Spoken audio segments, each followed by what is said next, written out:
Il y a quelques jours s'ouvrait à la Défense le premier musée français consacré aux jeux vidéo et aux principaux acteurs de l'industrie vidéoludique. Comme nous ne pouvions pas manquer un tel événement, nous nous sommes rendus à la journée de présentation du musée à la presse afin de poser quelques questions à Jean-Philippe Alba, son responsable éditorial.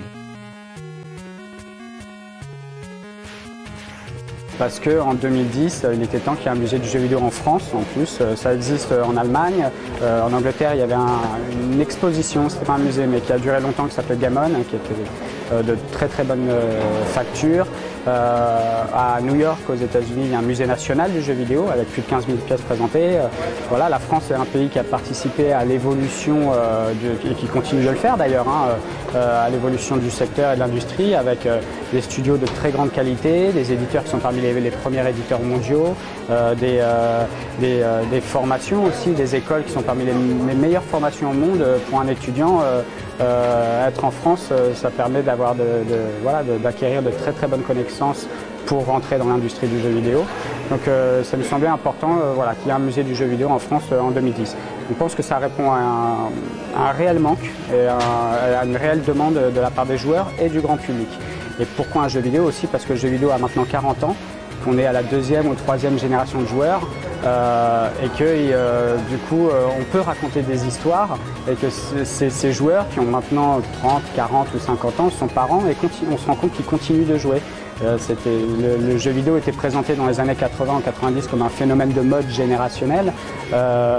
Non, c'est un phénomène de société, on le voit bien. Ils continuent soit de jouer, soit s'ils ont un travail qui prend trop de temps, ils continuent de jouer par procuration avec leurs enfants. Le profil de joueur maintenant c'est 31 ans quand même, l'âge du joueur moyen. Et il y a 25 millions de joueurs en France.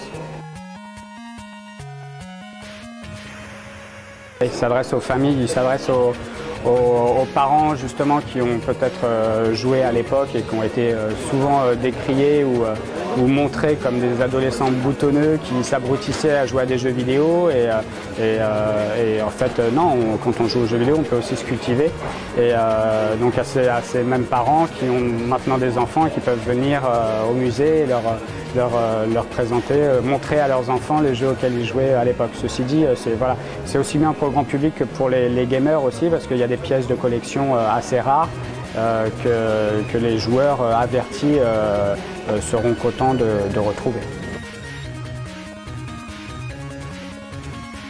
Alors, le musée du jeu vidéo, il est divisé en 4 espaces distincts. Une grande partie historique qui présente toutes les consoles de jeux vidéo, ou en tout cas une grande partie de manière exhaustive, plus d'une centaine de pièces de 40 ans de consoles de jeux vidéo, des années 70 aux années 2010. Ce qui est intéressant de voir par cette présentation, ce choix éditorial des machines, c'est qu'on voit l'évolution technologique des machines, que ce soit l'arrivée des cartouches, du CD-ROM, de la 3D, de la haute définition, les consoles portables et du coup aussi l'évolution des profils des joueurs au cours des années. On a une partie sur les créateurs de jeux vidéo, il fallait leur rendre hommage et c'était important de montrer que derrière les Mario, Sonic, Pac-Man, il y avait des gens qui travaillaient et des auteurs, des véritables auteurs. Parce que au cinéma ou dans la musique, on va acheter le CD de tel auteur, on va voir le film de tel réalisateur. C'est pas encore le cas dans le jeu vidéo. On ne fait pas cette démarche d'acheter le jeu vidéo de tel ou tel créateur. C'est souvent les éditeurs qui sont mis en avant. Donc voilà, et après ça peut participer au débat de savoir si le jeu vidéo est un art numérique ou pas à part entière. En tout cas le lancer. Je n'ai pas la réponse sur cette question de manière précise, c'est un vaste débat, mais en tout cas ça peut le lancer. Il y a une partie sur les icônes de jeux vidéo, voir que voilà, effectivement les Pac-Man, Sonic, Mario sont plus connus que leurs propres créateurs et montrer qu'il y a un merchandising derrière, comme au cinéma, toute une série de produits dérivés et que les Mario, Sonic sont les doudous virtuels des joueurs des années 80 mais aussi des années suivantes puisque Mario et Sonic continuent d'être développés en jeu vidéo. Et une partie game culture, c'est le lien entre la musique, le cinéma, la BD, le design, la mode et montrer que voilà, toutes ces formes d'art, d'expression s'imprègnent les unes des autres et que le jeu vidéo ne s'inspire plus uniquement du cinéma mais c'est même peut-être l'inverse. Le cinéma commence à s'intéresser de plus en plus aux jeux vidéo, à ses codes et à sa grammaire. c'est une collection privée, on est dans un musée privé, hein. Il y a 10 000 musées en France, une soixantaine de musées publics, qui s'est monté sur des fonds privés. La collection est donc principalement due à un donateur privé qui est le directeur d'Alerte Orange, qui est un des 2 initiateurs du projet. On a aussi d'autres dons, d'autres machines, d'autres donateurs. Je pense notamment à un prototype de la première console de jeux vidéo qui est la Magnavox Odyssey, qui est très très rare, il n'y a qu'une dizaine d'exemplaires au monde. On a un carnet original aussi où il y a une signature de Nolan Bushnell qui a servi quand il y a eu un procès entre Atari et Magnavox pour montrer que Nolan Bushnell s'était fortement inspiré d'un jeu vidéo qui était issu du système Odyssey pour faire Pong. Et donc Pong est finalement considéré comme le premier jeu vidéo commercial au monde, mais il est basé sur un plagiat en fait, sur une copie. On a des croquis originaux de créateurs de jeux vidéo aussi, notamment Eric Chahi, je pense, le créateur d'Another World au début des années 90, Another World qui a eu un succès international. On a quelques croquis originaux qui sont des pièces assez rares et qui donc ont besoin de faire partie de ce patrimoine et d'un musée. Les pièces qui sont présentées, c'est un quart, un cinquième de la collection que l'on a, mais on est limité par on a des contraintes d'espace, donc on n'a pas pu évidemment tout présenter. Mais on a la possibilité de faire évoluer les vitrines et le contenu quand on aura peut-être plus d'espace dans les mois à venir.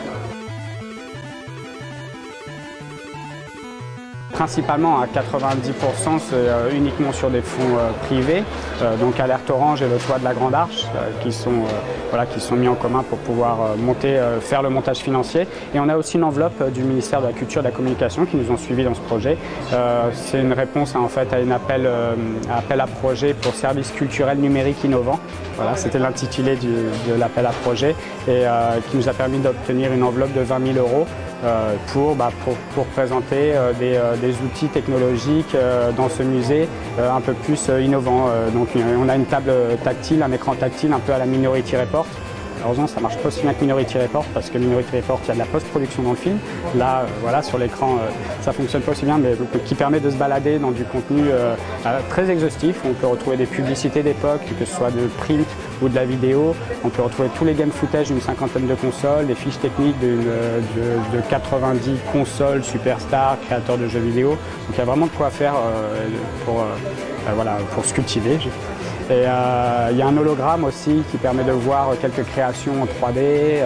Le ministère de la Culture et de la Communication a permis d'acheter ce matériel-là.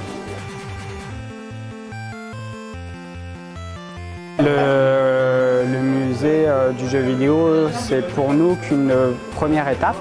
Il va évoluer constamment au fur et à mesure des mois. Là, on a une exposition permanente de 300 mètres carrés sur lequel le contenu éditorial, déjà que ce soit les vidéos ou même les machines, il va y avoir de nouvelles vitrines et de nouvelles présentations. On a des expositions temporaires tout au long de l'année. Là, la première actuellement, c'est sur des artistes qui ne sont pas nécessairement en lien avec l'industrie du jeu vidéo. On a certains artistes qui viennent de chez Disney, par exemple, donc plutôt de l'univers du cinéma, et qui ont fait des dessins, leur vision du jeu vidéo et de l'industrie du jeu vidéo. Donc ça, c'est l'exposition temporaire qu'il y a actuellement.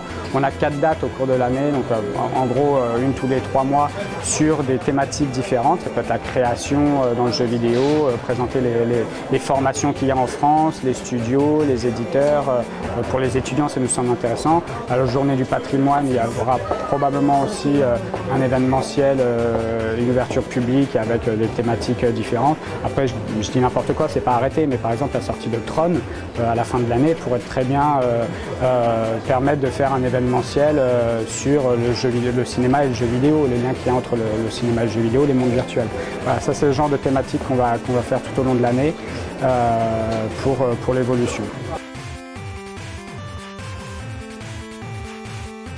Oui, alors ça c'est prévu. D'abord, ce qu'il faut savoir, c'est que l'Arche de la Défense, c'est un lieu qui permet de rayonner à l'international. Tout le contenu déjà du musée est traduit en anglais parce qu'il y a 250 000 visiteurs sur l'Arche de la Défense. Le profil de ces visiteurs-là, cette base installée, ce sont des touristes anglophones qui viennent pour voir la vue sur Paris. Maintenant, ils ont, en plus de la vue sur Paris, accès au musée de l'informatique, au musée du jeu vidéo, qui sont traduits en anglais.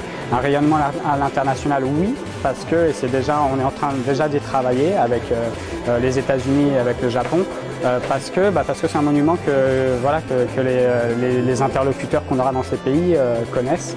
En plus des 160 000 salariés qui ne sont pas uniquement français, c'est le premier pôle économique européen, le pôle de la défense, donc il y a probablement des choses à faire à l'international, mais aussi en France avec les collectivités locales qui peuvent s'approprier une partie ou un bout du musée, parce qu'on ne veut pas que le musée soit uniquement pour les franciliens et pour les gens habitant à Paris. Après un peu moins de 2 semaines d'ouverture, le musée du jeu vidéo se targue déjà d'avoir reçu 5000 visiteurs. Les personnes qui n'y ont pas encore mis les pieds mais qui sont intéressées par une visite devront quant à elles faire preuve d'un peu de patience. En effet, une panne d'ascenseur touchant le toit de la Grande Arche a provoqué une fermeture imprévue de ce dernier et donc du musée. Et même si la panne met le musée en hibernation pendant plusieurs mois comme certains le craignent, son équipe promet que ce temps sera mis à profit pour améliorer l'expérience des futurs visiteurs. Comme quoi, il n'y a pas que dans Mass Effect que les ascenseurs posent problème. Et si ce dernier n'est pas rapidement résolu, il y a toujours d'autres solutions.